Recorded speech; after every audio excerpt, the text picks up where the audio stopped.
Yeah, but Imperial Airways had it actually, and they used the base again. I am Dave Williams from St. John's. First model was when I was 10 years old. I'm not a great sportster because I've had problems with my bones, so I wasn't able to participate in sports. So I came up with something that was sort of fit the bill. Every time I build a model, it's a celebration of something happened in Canada or England, and usually they're aircraft being retired. So you want to preserve the history. You know, that's how it goes. The anniversary was in vogue, and living in Mount Pearl, and I could make a quick run up to see if they could use this, use these models. And yeah, they're quite happy with that. We were working on this exhibit, Field of Flight, getting ready to open in May, and Dave walked through our doors, and it was my first time I'd ever met him, and I could tell he was very passionate about what he was doing, but very modest about his work.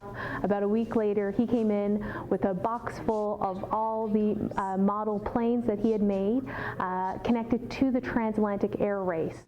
And then I kind of finished them off, you know. I think maybe that one and so on, the first ones, and the others were filling up.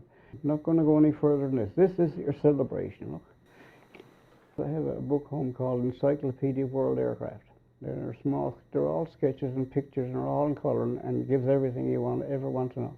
So I can go later on to find exactly how things were.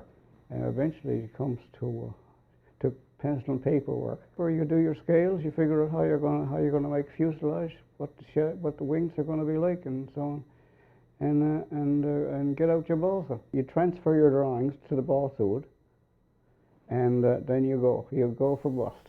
And yeah, everything you see there's one way or another is handcrafted.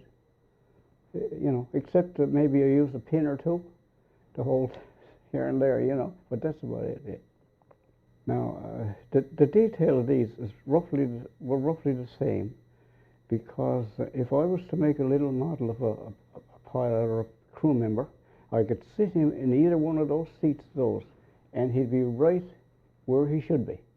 In other words, hopefully they're in scale with each other. Now, these fellows here were flyers during the war, and they were probably in some ways desperate. Okay, and they were out of jobs. There was no pay from the military anymore. Had stopped, and they had to find something in life. So they tried the things that they were most familiar with, and this is how it was. It's an exercise, but it keeps me alive, boy. It really do. You got to have something. These models for me is probably other people have other ideas in life. Others just put their arms around everything, just squeeze it and don't let it go.